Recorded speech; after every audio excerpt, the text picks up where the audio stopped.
Welcome back mga ka-YouTube. Okay, bali nabaklas ko na to. Tingnan nyo ha. Natanggal ko na yung tornilyo at binaklas ko na. Ngayon, magte-test na ako dito. Diba? Ayun yung screw niya. Part 2 tayo ha. Ito yung part 2.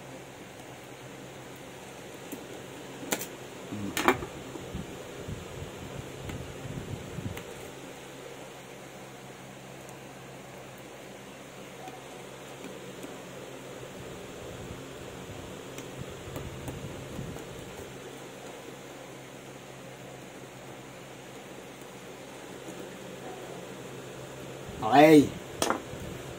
Fire on. Milaw na, diba?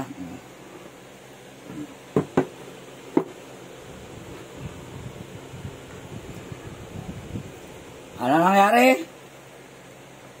Logo lang. Diba? Logo of repairing automatic repair. Oh. Ibig sabihin,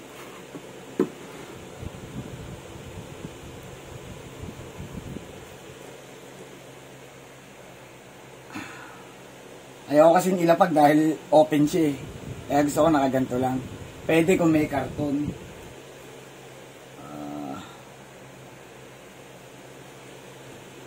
Mamaya kasi may metal eh. May bakal. Paglapag ko mag-short pa. Pero hindi, wala naman eh. Sige. Ayan ha.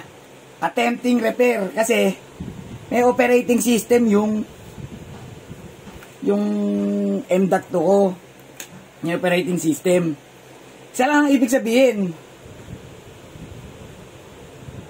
Anong nangyari? Storage device problem. Uulitin ko ha. Ikakabit ko to. Kakabit ko to. Off ko muna uli. Off ko ha. Yan ha. Yan, okay na yan eh. Pwede ko mag-install ng bagong OS. Install ako bagong OS. Okay na uli. Magagamit na yung laptop. Kaya lang, yung mga laman nito, wala na. Lalo na't hindi na mabasa. Tignan nyo ha. Off ko muna. Interrupin natin yan. Diba? Nagbago. Hindi na stock sa ano. Tapos, wala siyang nakalagay na no bootable device found. Diba?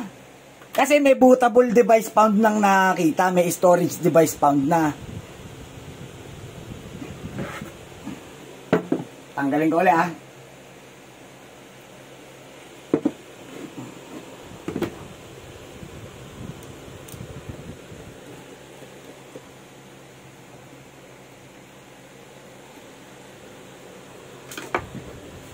At isa pang medyo kinatuwa ko, maaliw ako dito sa lock nito eh. Kasi pag ito maliit,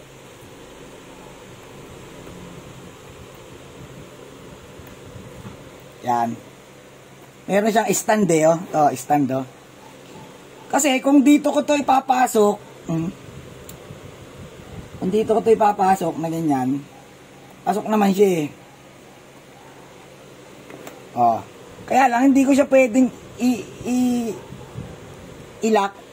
Wala yung nut doon, wala yung stand off. Hindi ko siya matutornilyo. Saka hindi ko siya pwedeng mag-short yun. Yung metal tatama dito. Posibleng magkaroon ng short circuit. Sunog to. Masusunog pa yung slot. Ngayon nakita ko. Ginasa ko eh. M.2 rin siya. PCIe SSD. PCIe SATA. Pwede pala itong tanggalin. Ayun o. Yan. Tanggal. Pwede ko siyang i-adjust ng paganyan. Kaya kakaliw eh. Oh. Yeah. Medyo mas mataas na siya. Kung yung ikakabit mong M.2 mas mataas. Halimbawa ayun yung lock. Halimbawa medyo mas matangkad. May mga size yan eh. Tanggal natin ulit. Pwedeng pa ganito. Yan naman. At pwede rin pabaliktad ganito. Pasok na siya.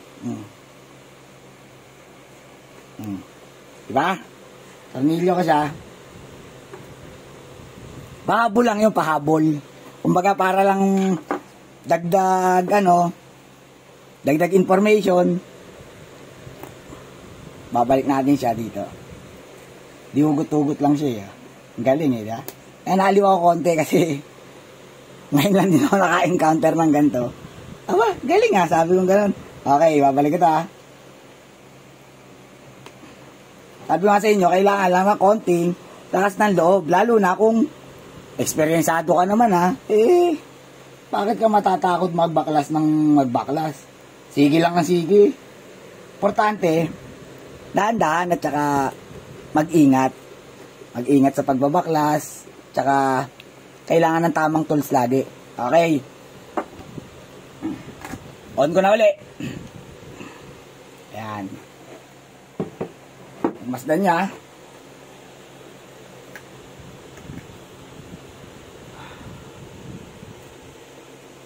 i5, ano pala to? Inspiron i5 7000. Inspiron i5 7000 ayun mo.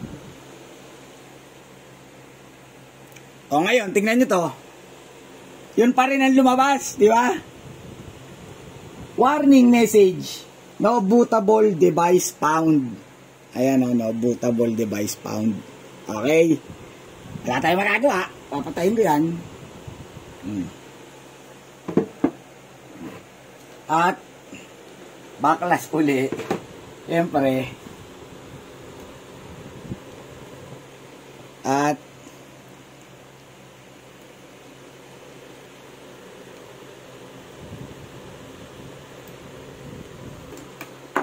adjust. Dito ako magte-test ngayon.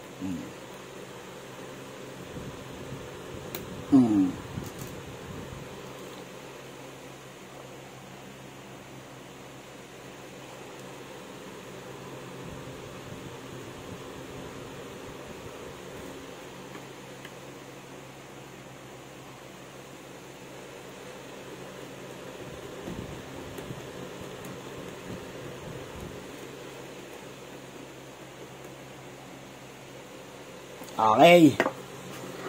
Ba, na-i-adjust ko na yung stand-off niya. Fit na siya. Fit din dito. O natin. Okay, milaw na. Ayan.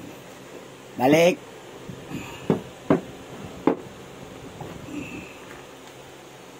Dell logo. At ano ang kasunod? Diyan pa lang, medyo nagbago na di ba?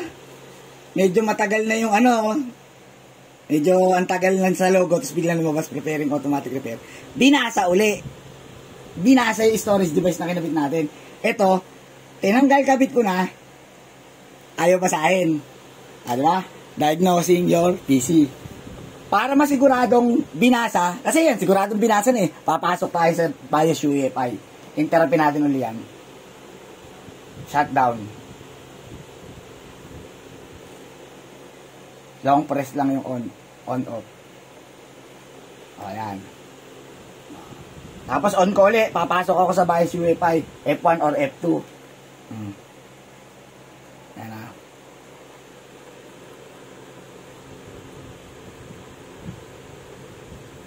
Yan, preparing to enter setup. Yan. Punta tayo ngayon sa boot sequence.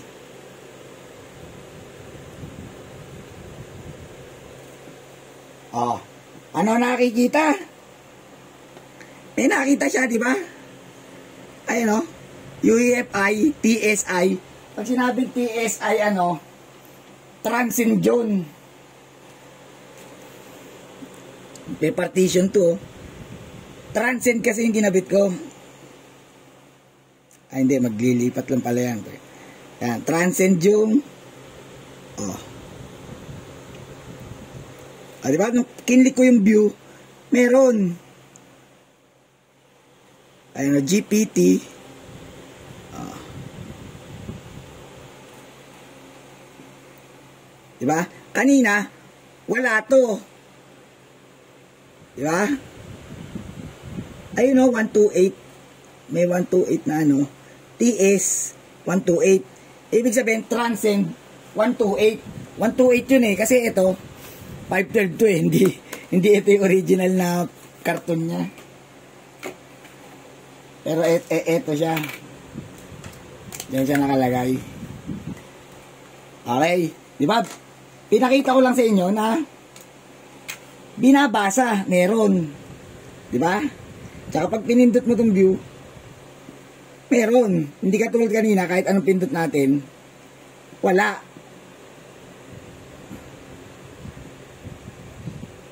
Tapos, wala to. Wala yung ano na yan. Ito lang Windows Boot Manager na nakalagay. Di ba? Wala siyang bootable device na nakikita. Hindi katulad ngayon, meron na, di ba?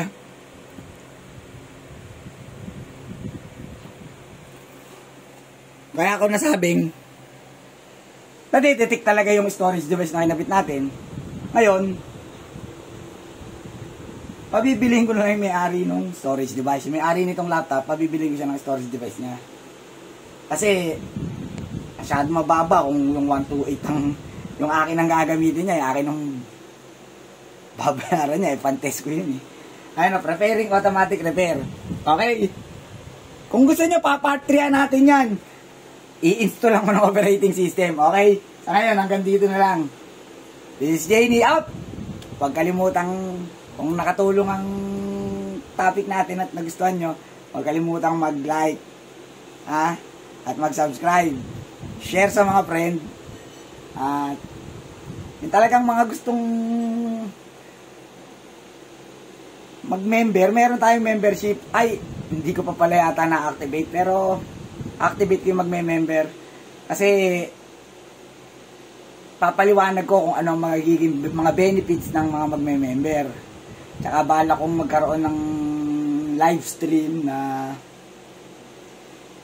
kung sino yung unang magtatanong sa viewers, pipili tayo ng 3 mauuna at i-actual natin yun sa live. Kung available yung mga parts tsaka yung mga equipment. Katulad nito, nagkaroon ako ng pagkakataon, hindi ko sinayang yung pagkakataon na maipakita sa inyo kung paano gagawin, paano susolusyonan. Basta marami pa tayong magiging topic. Dire-diretso na to ulit. Nagkaroon lang kasi ng konting problema, kaya medyo napabayaan ko yung YouTube channel. Pero sa ngayon magbabalik na ang alalay ng panday. Okay, this is Janie signing out.